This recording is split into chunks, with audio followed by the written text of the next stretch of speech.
Welcome back, everybody, to Know It's You, Not Me. I'm your host, Anthony, and today we're jumping into some more scary stories.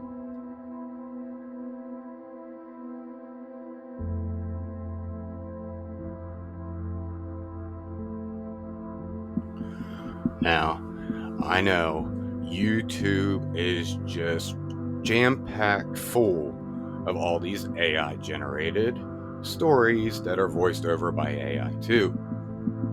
Now, I don't know about you, the stories are good, but that monotone AI voice just doesn't do it for me. So, here we do live readings. All right? All the voices, everything. Right here in front of you. Now, I won't make you look at me the whole time, but I'll peek in from time to time. With all that said, let's get started. The Last Infestation. In the mid-20th century, before satellites mapped every ridge of the Amazon, before highways carved paths through jungle and desert, there was an enemy so small it could hide on the edge of a wound, a parasite with wings, a fly that could turn itself into death. This was no ordinary pest. The screw fly, or as ranchers called it, the screw worm, did not feed on carrion. It sought the living. A mother fly would settle on a scratch, a cut, the moist corner of an eye, and there she would leave her eggs, tiny, harmless looking, invisible to the untrained eye. Within hours, the larvae hatched, and they began to burrow, not into dead flesh, not into rot, but into muscle that still twitched, into veins still pumping, into eyes that still blinked. The screwfly did not wait for death. It created death from inside of a cut. Ranchers described it as watching an animal being hollowed out alive. They said you could smell it before you saw it. Kind of a sweetness mixed with rot. The smell of living death. To stop the spread, families burned entire herds. To save one cow, they poured kerosene into its wounds, igniting the flesh with chemicals, desperate to kill anything living inside. But if even one larva survived, the whole cycle began again.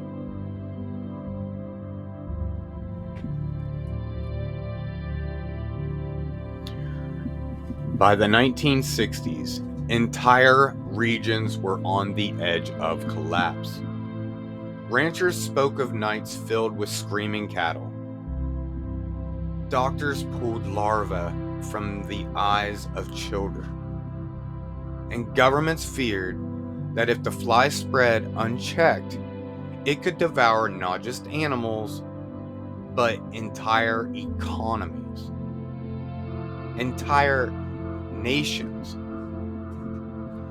They called it the screwworm plague. And in response, humanity built something that had never existed before. A barrier across the continent, a wall. The wall. The screwfly was not a local problem. It was continental. By the 1960s, infestation stretched from the jungles of South America to the cattle ranges of Texas. and the reports were all the same. Animals hollowed out alive, wounds filled with writhing flesh. The plague was spreading, and so humanity built a barrier unlike anything before. The strategy was radical. Millions of male screw flies were bred inside laboratories, each irradiated, each sterilized, each doomed never to sire young. Planes released them in endless clouds. They outnumbered the fertile males, mating with females and leaving eggs that would never hatch. The sterile fly became the bullet, and science became the weapon. To reinforce the line, physical checkpoints were built across narrow corridors of land. This was the wall, where jungle met grassland, where mountains pressed close. Men and women in uniforms inspected every animal. Trucks stopped for spraying. Horses examined wound by wound. And even if one infection was found, the whole herd was destroyed. Burned, buried, erased. Better to lose 100 cattle than let one female escape beyond the line. They called it the wall because it was not a wall of stone or steel. It was a wall of airstrips, laboratories, checkpoints, and sacrifice. It stretched from Panama down through the jungles of Brazil, separating the infested South from the freed North.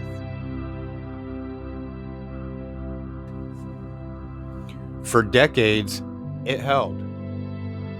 By the 1980s, screwworm was eradicated from the United States. By the 90s, Mexico. And by the 2000s, most of South America.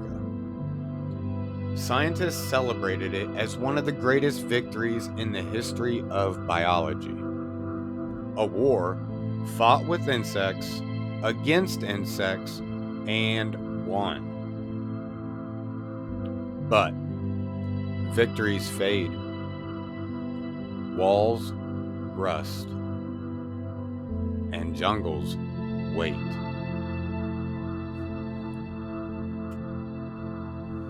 For decades, the wall held. Planes dropped sterile flies across endless fields. Checkpoints stopped livestock, sprayed chemicals, burned the infected, and slowly, the plague seemed to fade into memory.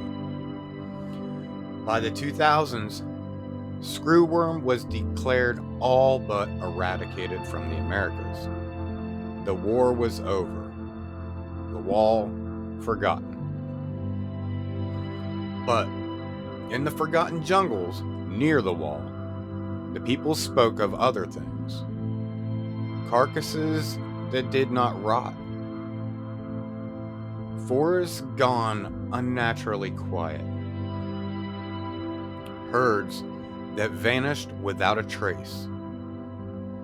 At first, these were rumors, whispered, carried by ranch hands, dismissed as paranoia. But soon, the stories grew darker. No like before. No the smell. No the mess. We found the deer, empty, dry inside. Like it was scooped clean. No worms, no blood, just uh, t- clay. I told the inspectors. They laughed, said screwworms were history. But I know. I know 'twas them. But I know. I know 'twas them. The bodies no longer stank of rot. They were hollow, clean. Something new had arrived. In 2012, patrol logs from the old checkpoints described husks discovered in the jungle. Patrolmen noted deer, cattle, and even wild pigs collapsed and emptied. Some swore they saw them twitch, even after death. One officer wrote of a hollow carcass moving. Inspection teams went out. Some never returned. The ones who did came back pale, silent, refusing to speak of what they saw. Official reports dismiss the losses as accidents, jungle heat, disease, or bandits. But the whispers spread. The flies had changed. Where the screwfly once brought screams and stench, the new strain brought silence. Scavengers would not approach the bodies. Vultures circled, but never landed. Predators avoided entire clearings. It was as if the jungle itself had learned to fear. These were not the screwflies of history. This was something else. Something that had outgrown the wall. What emerged from the husks was not the same insect humanity once defeated. These flies no longer dropped off their host to bury themselves in the soil. They stayed inside, feasting, swelling, growing, until their host collapsed into empty shells. When the swarm finally broke free, they were larger than ever before.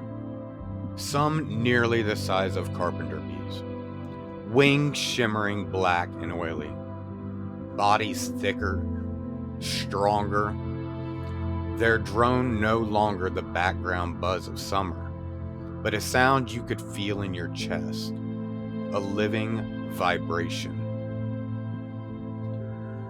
In the old cycle, larvae lasted only days. Now they lingered for weeks. They didn't just feed on muscle and blood. They threaded themselves throughout the nervous system. They pulsed against the brain. Some hosts walked for days after infection, alive but emptying out. Their bodies nothing more than vessels for the next swarm. To eat, they occupied. One fly saw, and all flies saw. One fly moved, and all moved. They emerged not as individuals, but as a swarm, a mind divided into thousands of bodies, a hive. Farmers spoke of swarms that moved in patterns, circles, spirals, waves across the sky. At first, mistaken for tricks of the wind, until they turned together towards a living target. They weren't random. They waited. I saw them clinging to the barn roof, all of them facing the same way, like soldiers on parade. And then they dropped all at once. The cattle didn't even scream. By the time I reached the door, it was too late. They didn't scatter. They didn't fly off. They moved together like one shadow. They had learned patience. They had learned coordination. The parasite had become a predator. The old screwworms brought screams and stench. The new flies brought silence. Forests emptied. Fields lay still. Life fled before them. Only the hive remained.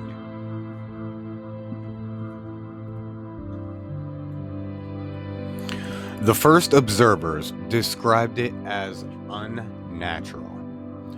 A swarm that did not scatter.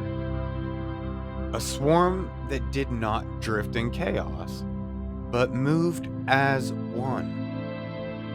One sees, all see.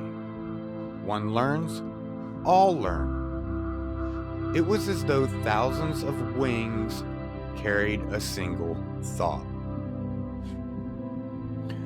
Farmers began reporting swarms that hunted in formation. They circle herds in tight spirals, driving animals into panic, separating the weak from the strong. Some swarms blocked escape routes, herding their prey into ravines. They were not just parasites anymore. And then came the hum. Ranchers called it Canto de Muerte, the death song.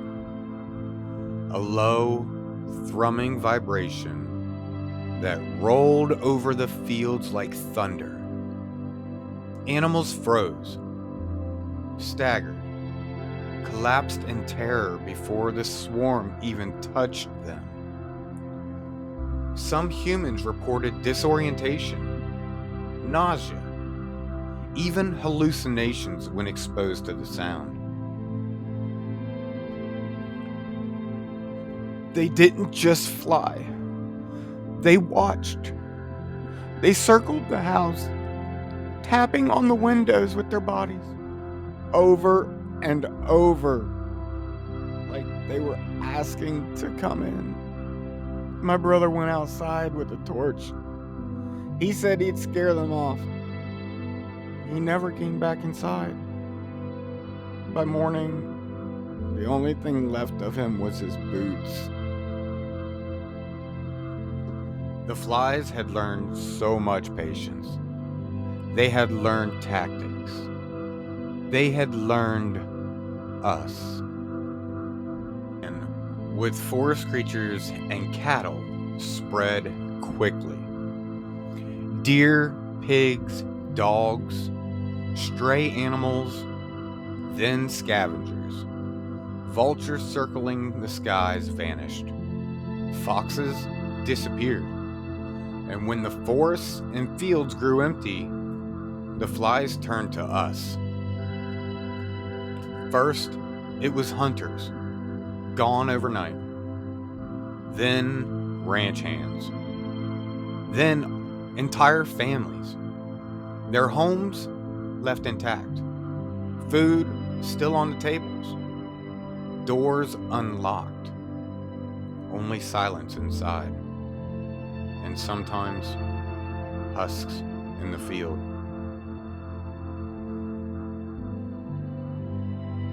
We came back in the morning. They were gone. Everyone. My uncle, his wife, his children. No blood, no struggle, just gone. But the buzzing was everywhere. The husks were not waste. They were weapons, left behind, half empty, but alive enough to move. Some patrols reported husks that twitched, staggered forward before bursting open with flies. Others swore they saw them, used as bait. They no longer hunted only at night. By day, they clustered in great clouds, blotting out the sun. They perched on rooftops, on telephone poles, on the walls of houses, and always they faced the same direction, watching. By the time governments responded, the damage was done. Patrols sent into the Old Wall region never returned. Checkpoints went dark. Military units deployed to contain outbreaks simply vanished. Entire provinces became silent zones on the map, marked in red, then black, then erased. The wall had not failed. The wall had been outgrown. As villages emptied and the swarm spread, one question remained. What changed them? For half a century, the wall had held. The screwworm was beaten. But then, almost overnight, the enemy returned. Larger, hungrier, and coordinated. Scientists, governments, and conspiracists all offered answers. None were comforting. Some blamed the changing climate, longer rainy seasons, hotter nights, soil temperatures that warped the flies' life cycles, extending their larval stage and pushing them into new behaviors. In this version, nature itself had rewritten the rules. Others turned on the very weapons that once saved us. The sterile release program. Billions of irradiated flies released year after year. A pressure cooker of evolution. What if the flies adapted? What if sterile release forced them into a form no scientists anticipated? Whispers grew of something darker. That the wall was never only about protection, but testing. That deep in jungle labs, screw flies were modified, engineered, and released. And when the projects were abandoned, something remained. Something that learned. And then, the oldest theory of all, that the flies were never gone. That beneath the soil, they waited, evolving in silence. Not a mutation, not an accident, but an awakening. Whichever theory you choose, one fact remains. The wall held for 50 years. But when the swarm came back, it came back changed. In the silence of abandoned checkpoints, in the jungles where husks still lie, one question remains unanswered. Was it nature? Or was it us? The flies were no longer parasites.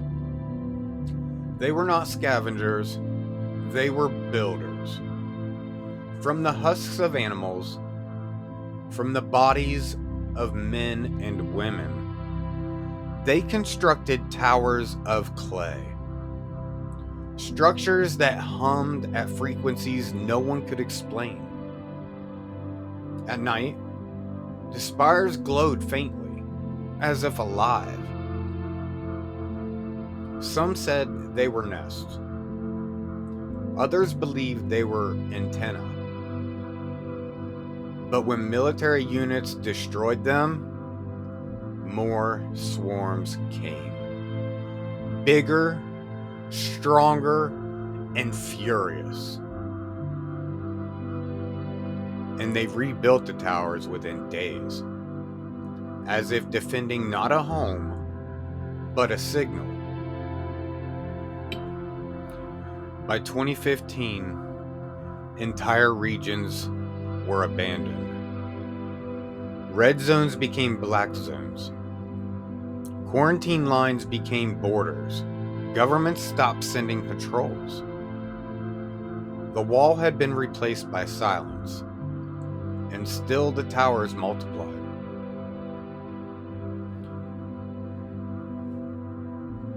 They're not just flies. They're not just animals. They're building. I can hear it. Under my feet. It's inside the ground. They're not finished. God help us. They're not finished. The last infestation is not a plague. It is not a swarm. It is a construction. And the real question is not how we stop them, but what they are building from us.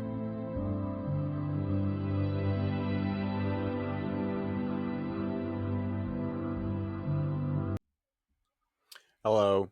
And if you made it all the way through this story, I appreciate you. If you enjoyed it, please make sure you hit the subscribe button and the notification bell so you know when I put out some new content. And for the record, the screw worm is real.